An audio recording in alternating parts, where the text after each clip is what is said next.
Good morning, everyone. It's another beautiful morning and a wonderful day.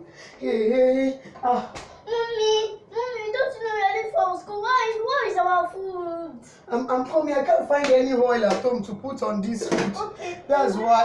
Mommy, I tried to in the store. You found no oil in the store? Yes. Oh, thank God. I've searched everywhere for oil to use for your food this morning. I know you are late. I'm coming. Just give me 2 minutes. I'll finish up now.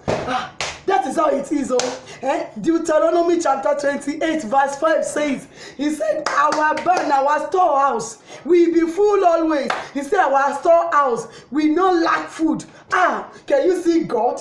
Can you see the way God will provide for all our needs? That is just it. You to pray unto God and say, Lord, you have said it in your word that my storehouse will always be full, that my storehouse will not lack food. Father, feed me throughout this year. Feed me, feed my family. Let me be able to feed the nation. God bless you as you pray that prayer. Good morning. Momba, oh my